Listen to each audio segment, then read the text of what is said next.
evening, everyone. Welcome to the news today edition of 12th of September, wherein we try and make all important news for the day in the most simplest format for you guys to understand. So let's look at the important news which we're going to cover today. Firstly, sedimentation crisis is undermining India's reservoirs. A recent study has found out.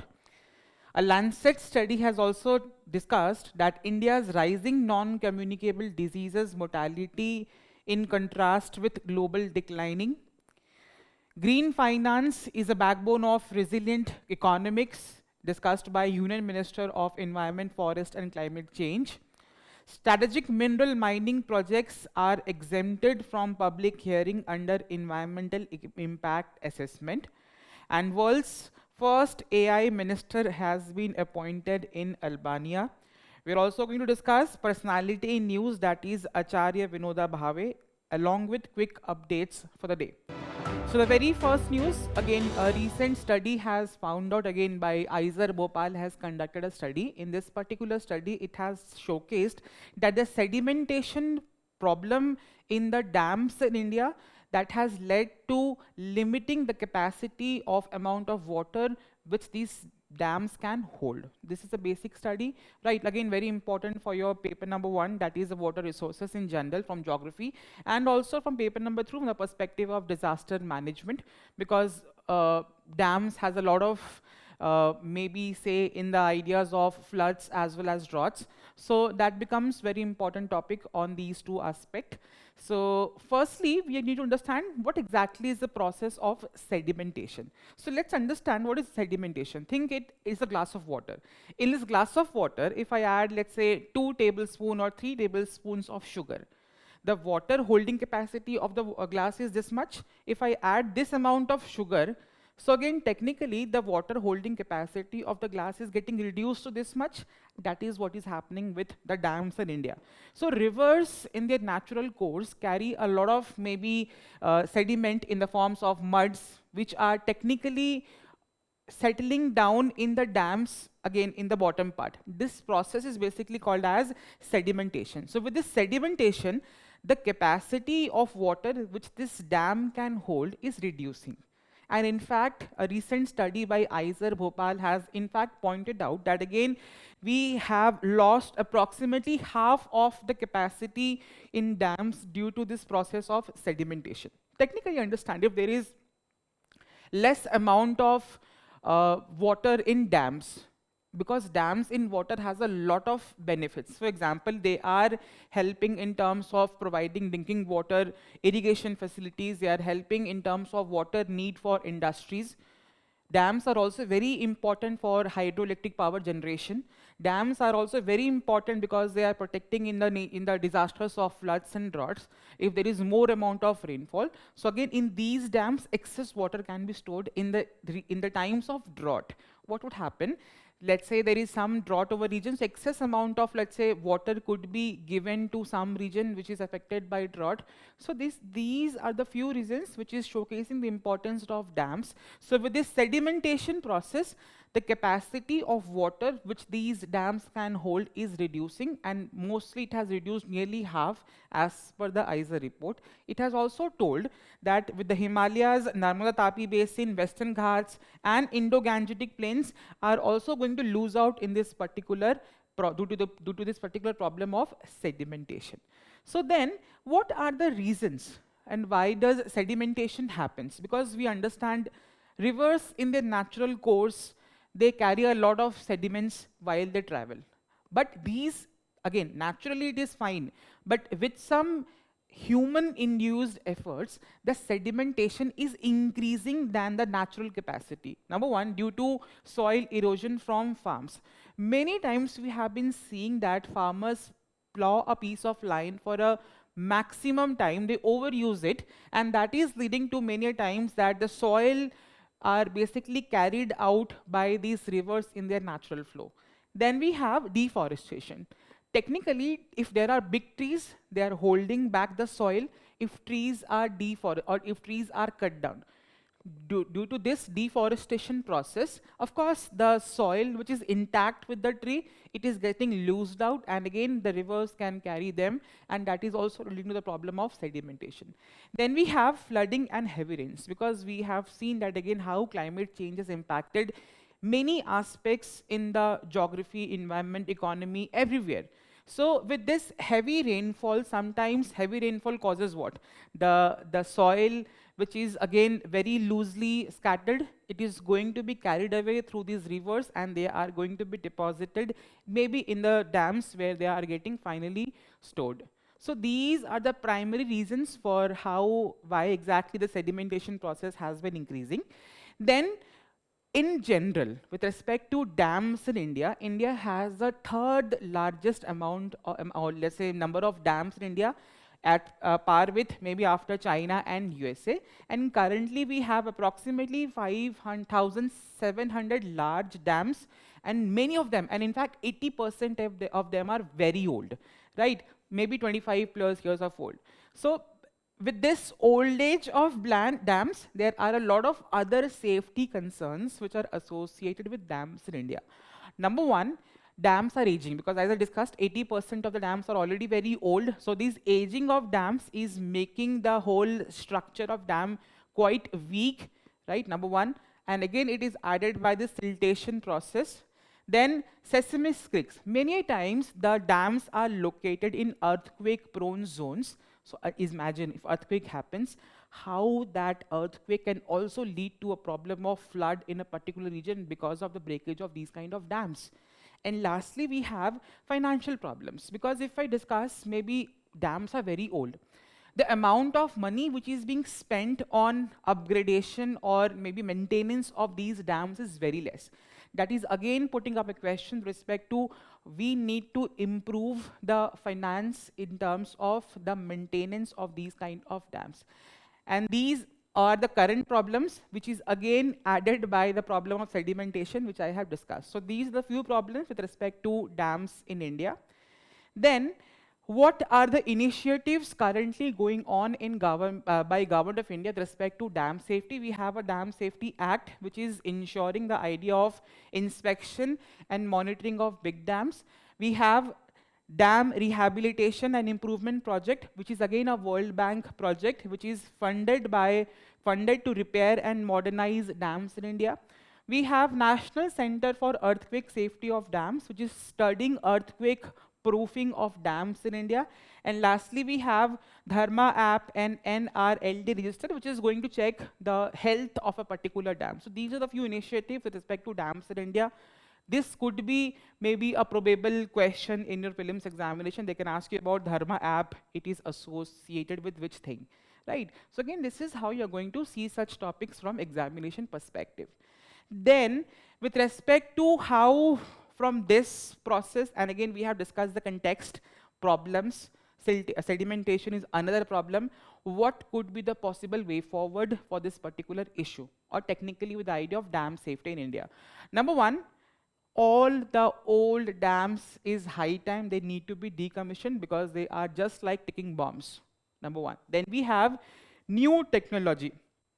We have seen that again technology has been upgrading. We have a lot of development in the domains of artificial intelligence, a lot of things. Why not to incorporate technology in the idea of dam safety by better designing of dams, early warning system, and advanced desilting methods?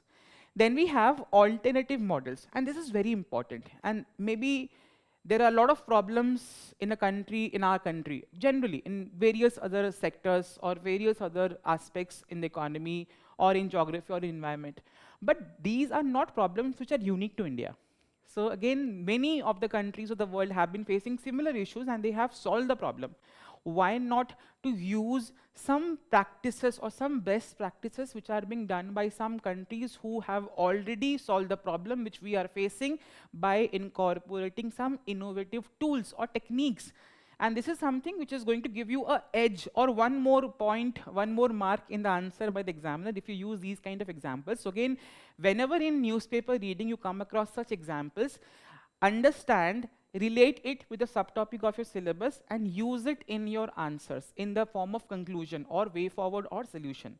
For example, Japan has a very beautiful concept of what we call as subsurface dams. So technically, where do you find dams? Dams are usually located above the surface of earth. So what Japan has done to solve the problem of sedimentation, it had made underground dams, right? So this is leading to less problem of sedimentation as compared to a ground dam, which is having more sedimentation problem.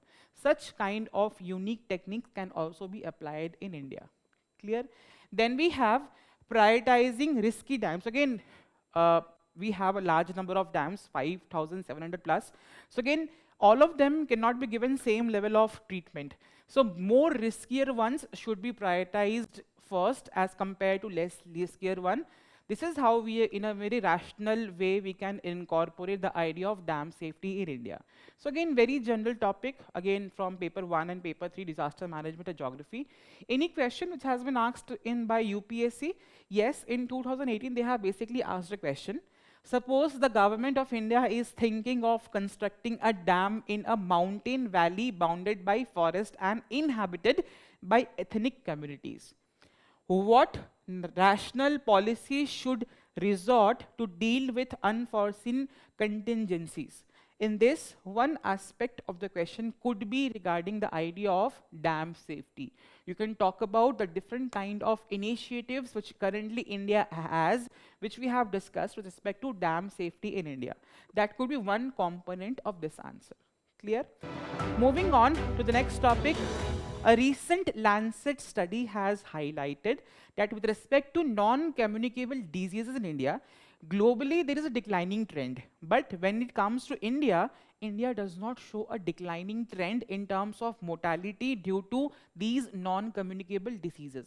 What is the meaning of mortality? Thus, these kind of NCD, that is non-communicable diseases, are leading to, are taking life of people in India. So this is something which is very important from the aspect of health, which is there in GS paper 2 of your syllabus. Firstly, what are non-communicable diseases? So again, such kind of diseases which do not transmit from person to person. For example, AIDS is a communicable disease. But there are certain non-communicable diseases as well. For example, diabetes, heart-related risks, right? So these are the kind of, or cancer. These are the basic types of non-communicable diseases, and their incidences have been rising in India, and mortality is also rising. The number of people who are dying out of these non-communicable diseases in India is on a rising trend, contrasting to the idea that at a global level, it is on a declining trend. So this is something which has been showcased by this particular report. Again, the report itself tells, for example, for the Western and East Asian nations, the mortality due to these non-communicable diseases is declining. But in India, it is increasing. So the mortality has been increasing in India since 2010 to 2019 due to these non-communicable diseases. And in fact, it is also showcasing that again, there's a high probability of a person dying before 80 years with these non-communicable diseases has increased in India as compared in contrast to a declining nature at a global level. Clear? Then, what are the key findings of these reports? Which are the specific non-communicable diseases which is leading to more mortality in India? So number one, the topping is, of course, we have seen that again how many people are dying of heart attacks very recently. In fact, it is not earlier it was a sign of age, but now in fact people from maybe 20s, in their late 30s, early 30s are also having incidences of heart attacks. So this report has also highlighted with respect to all non-communicable diseases in India, heart diseases and diabetes are topping the list, and in fact India is also called as the diabetic capital of the world. Large amount of people have diabetes, and the rising deaths is also seen not just only in rural and urban areas. Both areas are seeing maybe mortality due to these non-communicable diseases.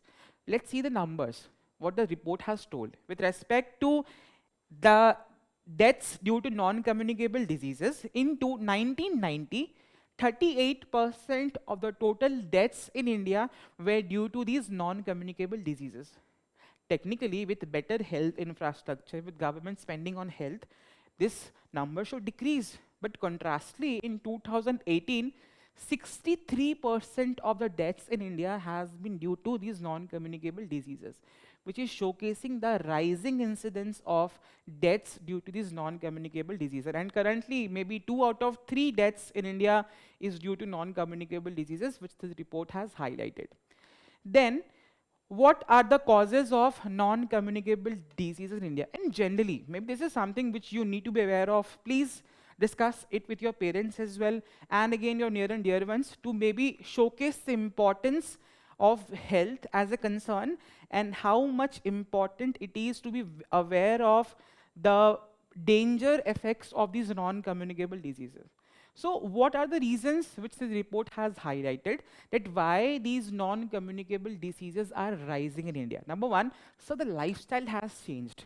People are maybe, the eating habits has changed. People are living more a sedentary lifestyle. There is no, let's say, more of a morning walk, nothing else, lack of exercises, eating junk food, smoking, drinking, all of these has led to maybe increase of non-communicable diseases, number one. Number two, environmental issues. You have seen that again, how air pollution has been there in India, and again specifically we are coming on the months, the peak months, specifically in Delhi and near about areas where again the air pollution is drastically going to increase. And again, weather of the region is very important factor. So air pollution is also associated with a lot of non-communicable diseases. So number two.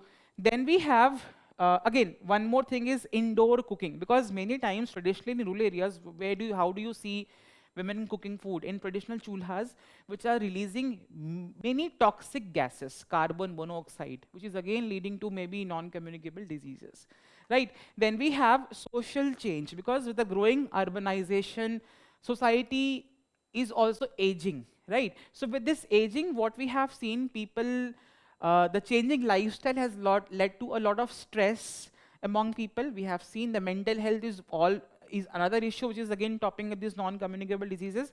And again, the job in India is currently on a sedentary lifestyle, no movement, just sitting at a desk and doing a job. And that has led to a lot of diseases of non-communicable nature, for example, diabetes. Then we have healthcare gaps. You understand that again, we have seen that again how weak the primary healthcare sector of India is. If some disease which could be diagnosed in a very early stage, don't you think if a particular if a person is having in the early stages of diabetes, if it is getting attention by a medical doctor or a doctor, its chances of becoming a incurable disease is going to decrease. And that's a problem. The primary healthcare sector of India is very weak, and again, diseases of non-communicable nature are not treated early, and that is leading to poor management, and again leading to a lot of people dying due to these non-communicable diseases. And lastly, double burden. So again, we have seen that again, with the whole idea of COVID-19 pandemic, there are other diseases, for example, dengue, chikungunya, malaria, they are also rising, which is again burdening the problem of India with respect to rising amount of these non-communicable diseases as well. So these are the primary causes with respect to non-communicable diseases in India. Then what are the initiatives which has been taken up by in India with respect to tackling these non-communicable diseases? Again, how to improve your health. So we have a campaign of, let's say, Eat Right India, which is promoting the idea of eating a good, healthy, nutritious food. Then Fit India movement, which is encouraging people to go for exercises, and which is very important component of good health. National Program for Prevention and Control of New Non-Communicable Diseases, which is ensuring that again, at a very early stage, these non-communicable diseases are diagnosed so that they do not become a problem and they do not lead to incidences of deaths in India. And we have Ayushman Bharat, that is PMJAY, which is again providing insurance benefit in the medical sector altogether. Broadly, these are the programs. So again, technically we have seen, in spite of these, the problem of non-communicable diseases in India. What exact and what extra can be done? That is something which, as you as an administrators, could be asked in examination. That is where you can showcase your skills and your understanding, your innovative ways, which is again going to be sourced from the studies like this. Right. So this study has itself talked about it. Again, apart from all the things which we are doing, we are going to do such many such things. For example, the healthy foods can be made more affordable. We have discussed in the previous discussion that again how ultra processed food at a global level is leading to obesity among children. So in terms of policy making, these junk food should be taxed more. The soft beverages, soft drinks which contains a huge amount of sugar content should be taxed more. Right, and in fact, in the current GST regime, the new GST which has talked about, again the taxes on these soft drinks has again increased, which is again a very good step. Then again, we need to understand that the primary healthcare sector of India is currently not working at a very efficient manner. So again, we need to have a very strong primary healthcare sector, so that again, at a very early stage, these diseases could be diagnosed and could be treated in an effective manner.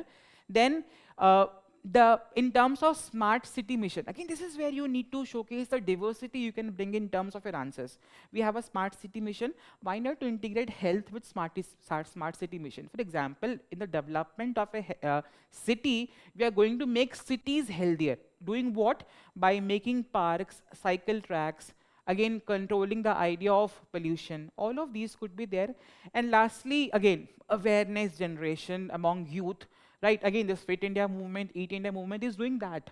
But again, more awareness could be generated. And again, lifestyle change campaigns could be done at different level, so that again, people should be made aware of the problems which are associated with these non-communicable diseases. Very important topic. Could be asked in examination in various other forms. Right, so again, prepare well. Moving on to the next topic. Recently, our Union Minister of Environment, Forest and Climate Change has given the importance of green finance, which is going to be a backbone of resilient economy of India. What is exactly the green finance? So many times, whenever a particular project is getting financed, so financing of such projects which are sustainable projects. For example, projects like say, which is talking about solar panel, wind farms, eco-friendly buildings, clean transport, climate smart agriculture. So the amount of money which is invested on these climate sensitive projects or environmental projects, which is going to be talking about a better environment, are basically called as green finance. So idea technically is what? Investment or finance in these kind of projects is going to be benefiting in two ways. Number one, it is going to be giving us economic profit, and at the very same time, it is also going to be giving us environmental benefit. That is the two problems which could be solved by the idea of green financing. So this is how this particular thing has been discussed. Then what are the significances of green financing in India? Because we have seen, number one, meeting emission targets. India has a target to be having a net zero emission by 2070. So in order to achieve the target which has been set up by India, we need to invest approximately $10 trillion of green investment. So again, with this, it is again showcasing the significance of green finance. Number two, in terms of national security and competitiveness, because you understand that again, India is importing huge amount of, let's say, crude oil.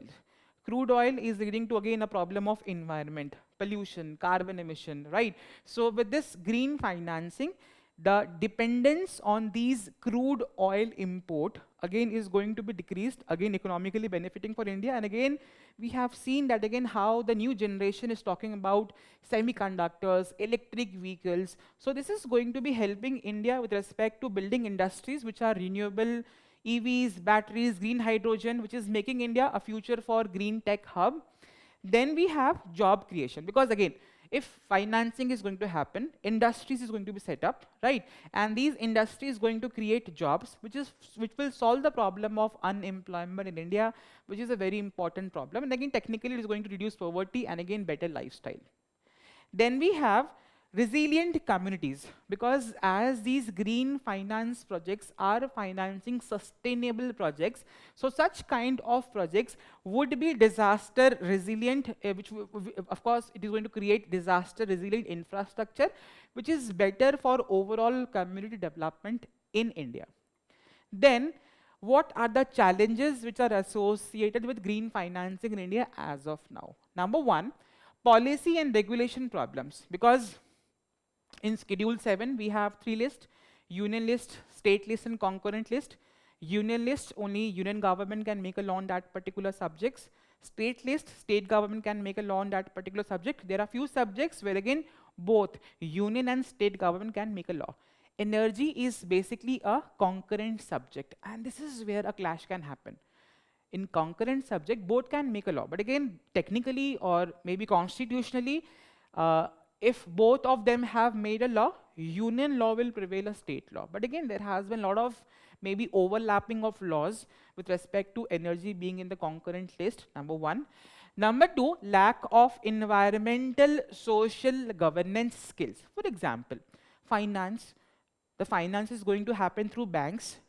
Does the banking personnel who is going to disperse loan for a particular project is aware about environmental benefit of that particular project or environmental issues which are associated with that particular project? In India, no sir. So this is where we have a lack of environment, social and governance skills in India. Then we have high cost of financing.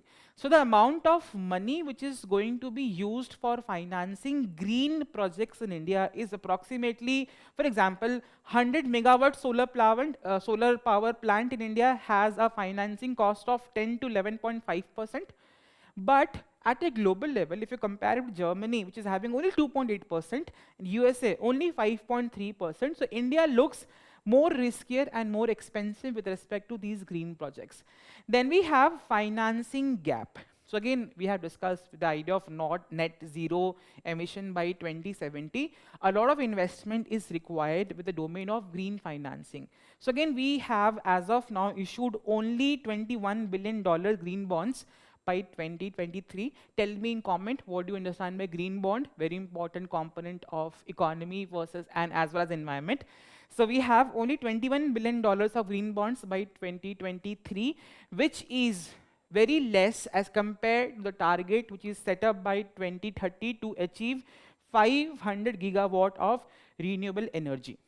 These kind of targets are very important because there could be one question statement in prelims examination just like this, right? Then, what are the initiatives of green financing in India? There are a lot of them. We are discussing very few, but again, there are a lot of them, very important part for your prelims examination.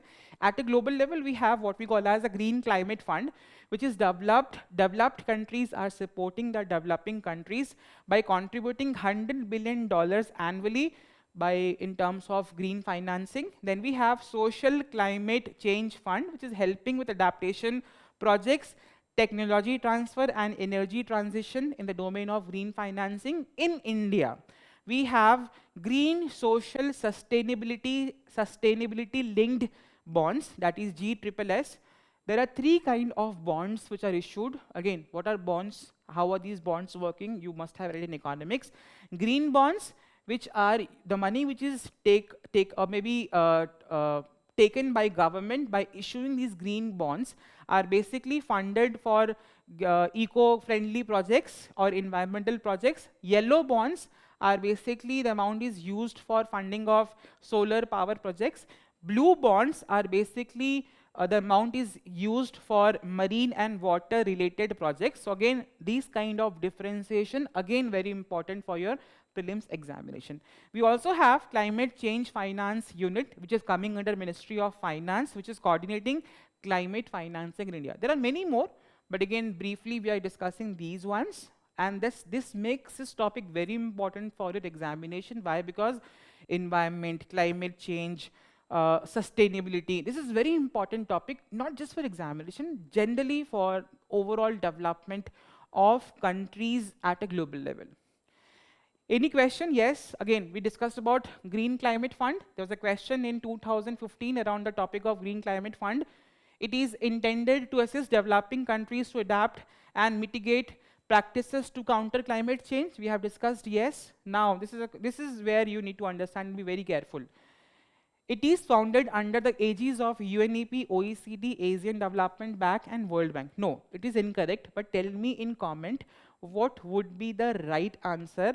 What is, and again, how exactly this Green Climate Fund was originated, how it was founded, in which conference of parties it came into effect. Tell me in comment the answer. So that makes these kind of questions are basically asked from the topic of environment like these in examination.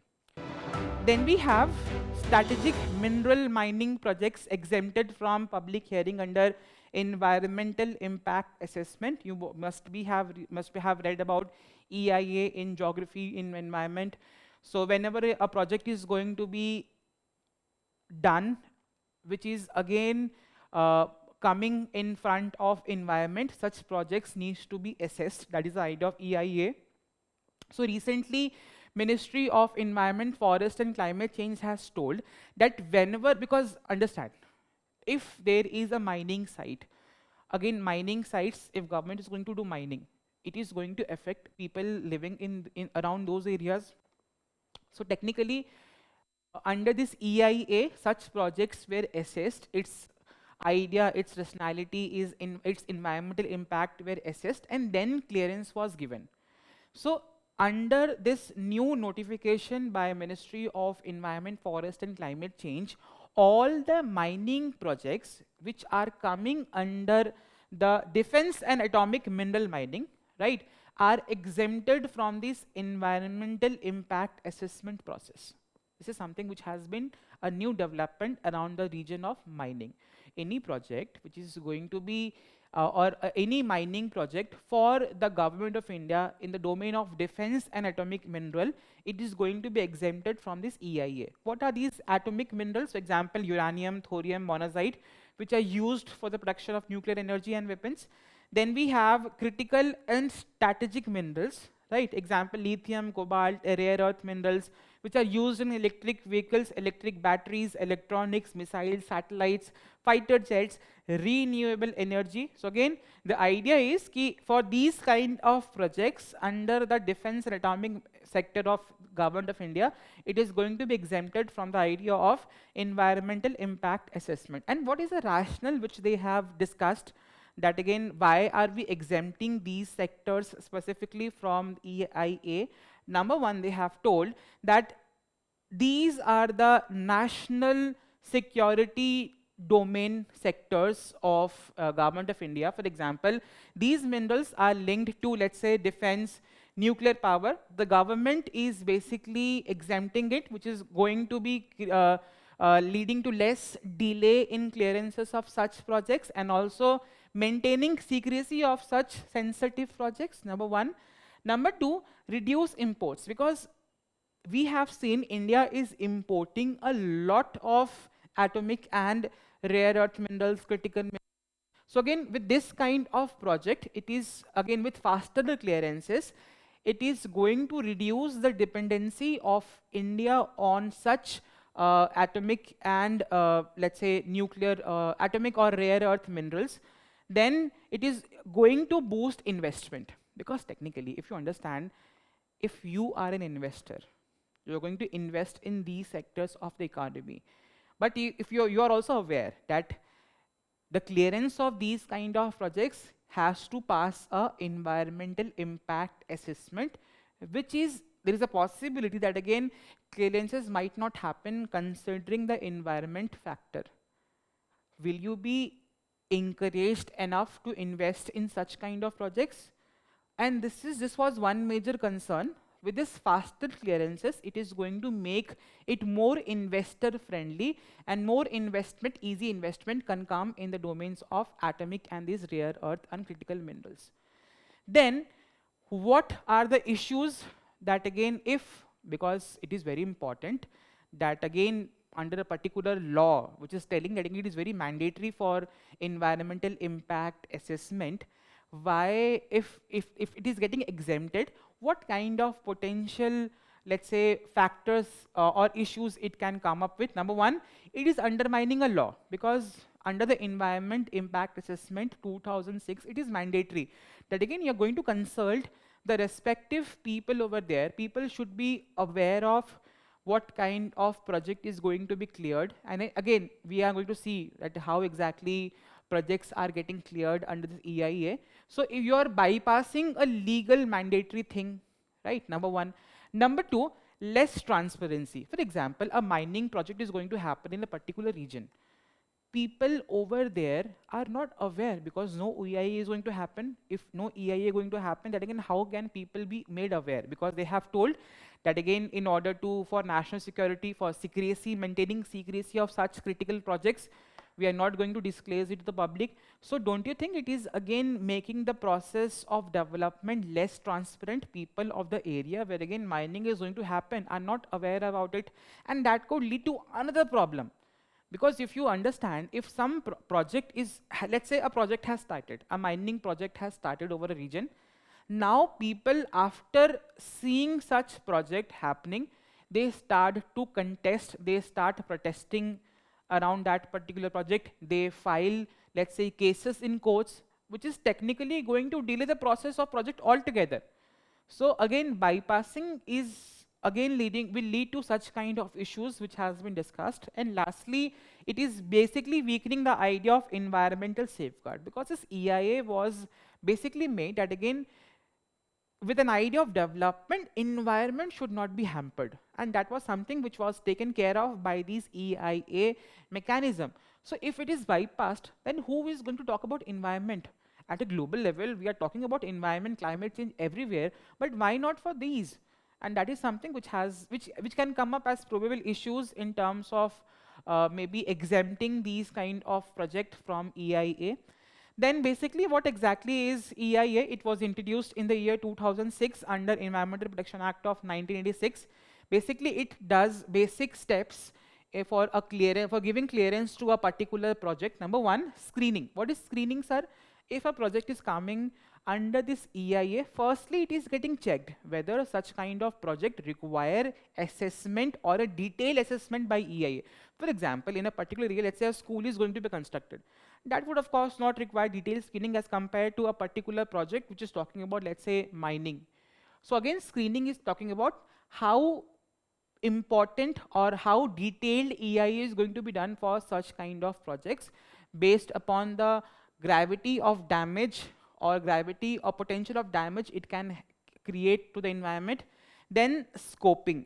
What is the idea of scoping? Then again, we are going to assess if a project is there, on what grounds, on what parameters, let's say environmental impact assessment is going to happen. Then we have public consultation. The public around, the people living around that particular region who are going to get affected will be consulted. What is appraisal? There is going to be a specific a committee going to be set up who is going to assess all of these steps, the public opinion, the parameters on which the end project has been assessed.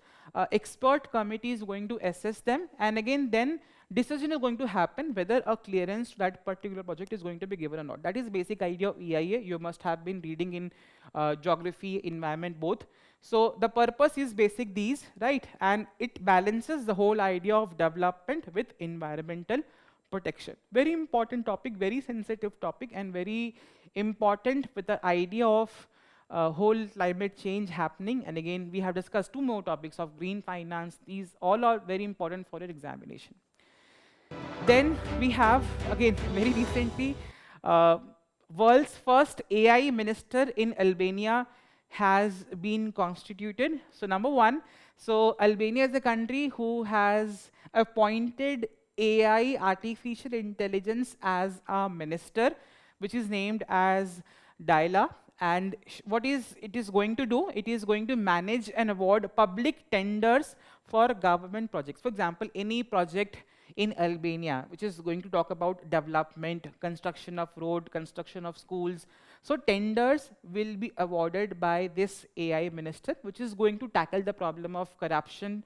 That is something, that is some idea around which this AI minister has been appointed by Albania. Very important topic, interlinking of what? A tech thing in governance process. So AI in governance, very important topic for, again, for an examination. So what exactly is the role of artificial intelligence with an idea of public service of or governance? How it can benefit, how it can improve. Number one, you must have come across that, again, once we go to any government office, what do you see? Huge amount of files, right? And again, there's a limited capacity of people in order to access such files. So with this artificial intelligence, the efficiency in which the processing and again evaluation of a particular thing could be done is going to improve the efficiency around governance. So number one, they can analyze tons of data very quickly. For example, during the time of disasters, we are taking help of a AI app that is called as Rahat app, which is optimizing and telling us which areas are going to be needing more amount of, let's say, help and support which are getting affected due to disasters. Example. Then we have less corruption and more fairness, because whenever, of course, humans, you have read in ethics, governance, and many other areas. So tendency is there, we can become sometimes biased, we can sometimes become corrupt. But AI, it is running on data, it cannot become corrupt, it cannot become biased. So again, the biasness and corruption in the process of governance is going to come down, and in fact going to be zero with this incorporation of artificial intelligence. Then we have handling of public queries, because you understand, because limited capacity is there with respect to handling of questions of public in the ideas of governance. So with this use of AI app, we have currently what we call as an Umang app, which is answering citizens' queries or complaints instantly, so that again people can get a satisfaction that again, if we are questioning government, if we are raising any complaint, it is addressed in a time-bound manner. Then we have inclusive and accessible, because many times you have seen that language comes as a barrier in the process of governance, where again people of some region, of some society are not maybe familiar with the common languages. So we have an AI app that is called as Bhashini, which is translating every government service into different languages so that it can be easily understood by all set of diverse people in India. So these are the potential uses of artificial intelligence in the domain of governance. Then, again, positives we have discussed. Now let's see what are the challenges which can come forward. Number one, not a replacement of democracy. If you're appointing a minister as artificial intelligence thing, where do rule of law go? Democracy is what? Ruled by the people, for the people, of the people. We practice indirect democracy, where again we choose our representatives, and these representatives are going to make law for us. They have empathy, they have basic human instincts, which the AI is not going to have. It is not going to have empathy or maybe sympathy. So again, it is not going to be replacing the idea of democracy, and it is technically, it is not going to be healthy with an idea of democracy, where again we are electing representatives by our own will. AI is something is not we are electing our own will, it is something which is imposed on us. So again, not right with the idea of democracy. Then we have errors can hurt people many times. For example, let's say AI runs on data, it has data. Now maybe sometimes there could be error in collection of data. Some way this AI has made a particular person that you are not eligible to claim this benefit or social benefit of the government program which is being devised for certain welfare sections of society or certain section of society. So maybe it was a fault of data, but again, you are basically not given services. Why? Because the data was at fault. Then whose fault is going to be? Then we have an idea of biases in the machine. Very, very important. Many times you must have seen artificial intelligence is basically learning from the past data, whatever data it has, and this is how it is getting optimized, and later on decisions is being given on that particular basis. There was one example in United States of America where we have an idea of what we call as predictive policing. What is predictive policing? So the police is using AI data or AI as a software to predict in which areas there is going to be more crime and more police will be deployed in such areas. And that had led to a bias. Why? Because historically the policing system in United States of America has been little biased towards these Latino group or blacks in the region. So the data which the police had, technically more policing was done with the idea of bias, that because these black people or Latino people were treated as maybe somewhere different from whites. That was an idea, and that this was the data which police system had. AI picked up that data and it started giving a biased maybe decision on that particular matter. It told that in such areas which are dominated by blacks, more policing is required. But was it required? No. So the data was not right, which was collected and which is being fed to this AI. That is one major reason. And then AI also run on black box problem. What is black box problem? That again, AI basically tells you the result.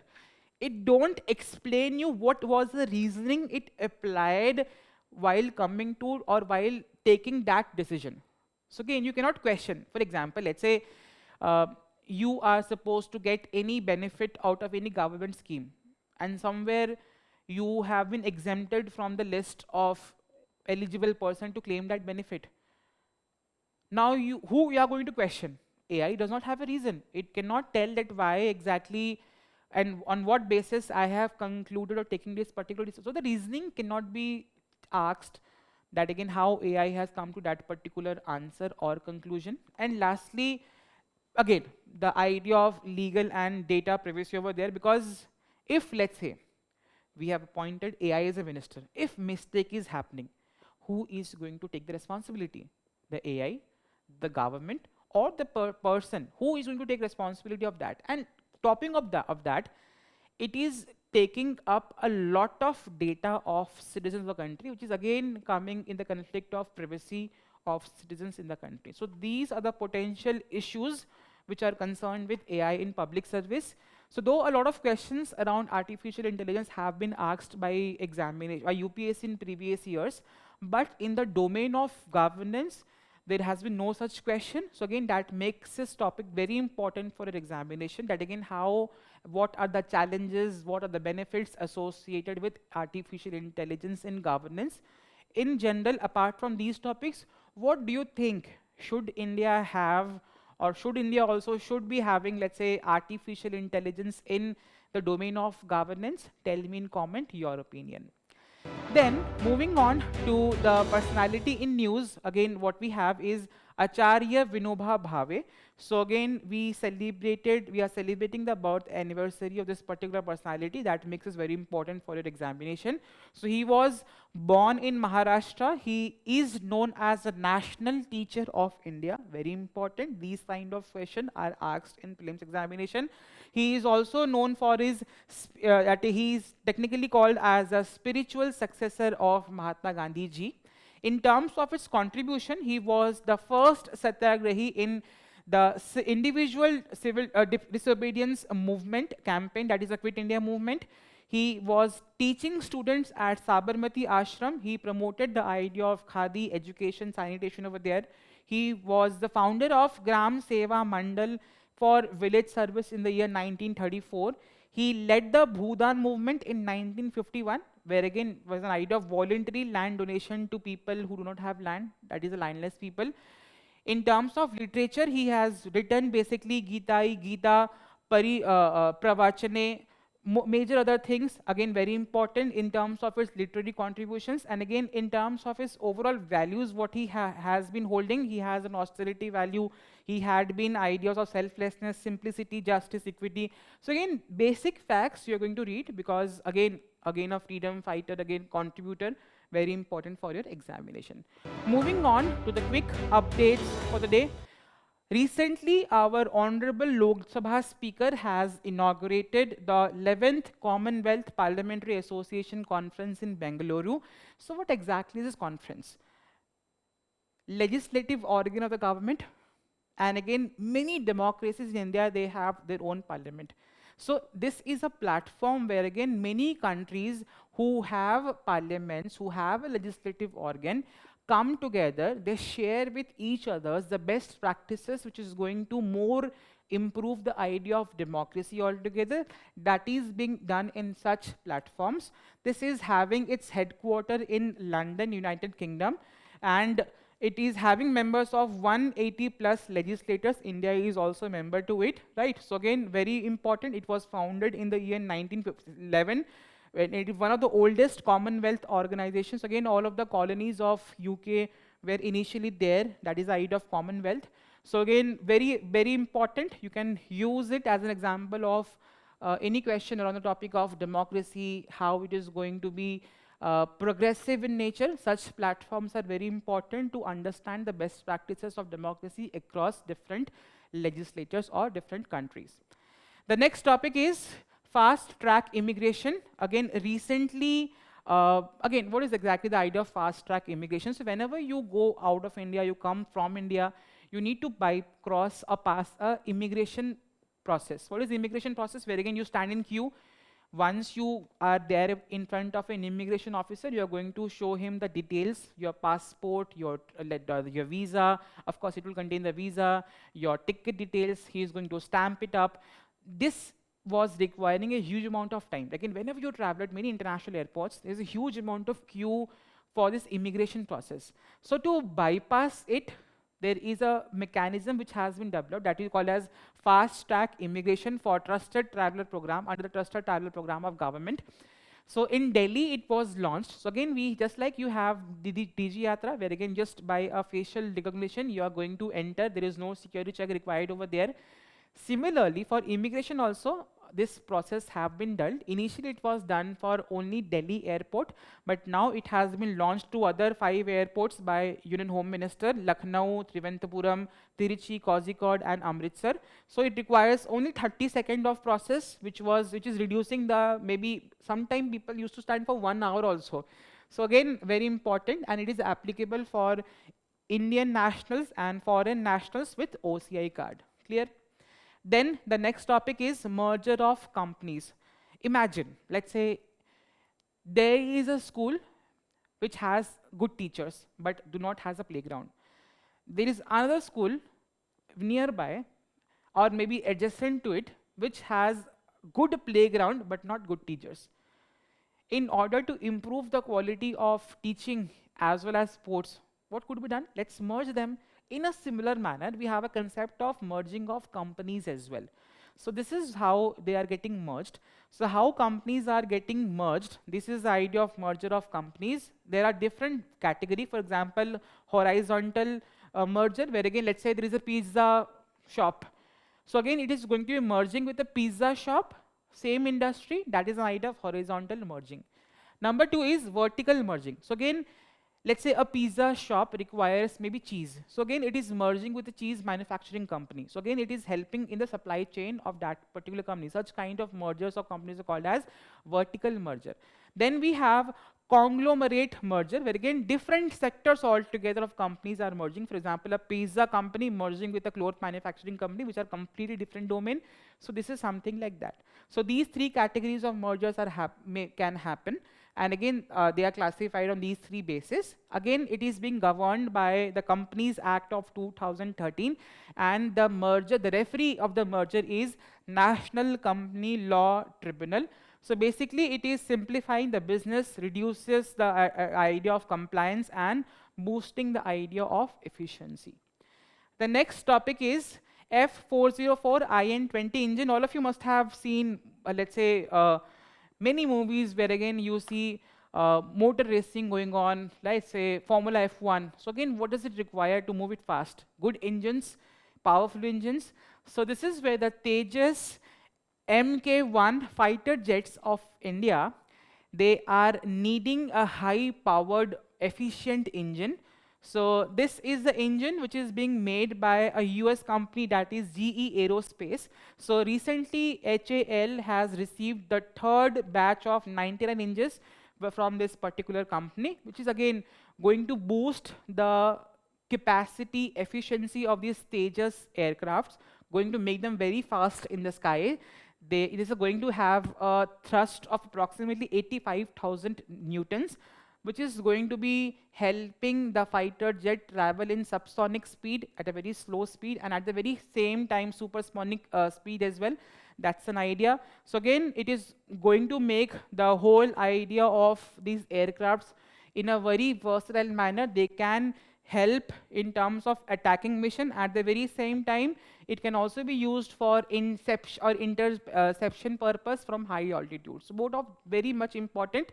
Basically an engine made by a US company for Tejas aircraft. Then the next topic is, all of you know about malaria, which is a parasital disease, again caused by Plasmodium falciparum. That is the deadliest malaria parasite. So recently a vaccine has been made that we call as Ad-Flacivax, which is India's first multi-stage malaria vaccine, and private companies have been authorized very recently for its production, developed by, of course, ICMR. So malaria, once a parasite enters your body, there are different levels how they can become stronger within the body. Some people die out of malaria, some people get cured.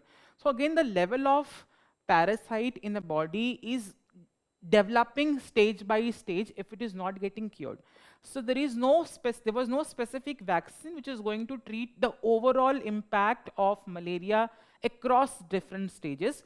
So this vaccine is going to help to tackle the deadliest variety of the parasite of malaria, and it is going to help at all stages of malaria. So again, very important development in the domain of malaria, very important. Again, as a disease also, this is very important for the prelims examination. Then the next topic is exercise Siom Prahar. It was done by Indian Army in Arunachal Pradesh. Again, all of you must have watched that movie Uri. What was happening in that Uri movie? So there was a drone which was helping the soldiers to better, maybe let's say, target the enemy, or better understand beforehand where their targets are, right?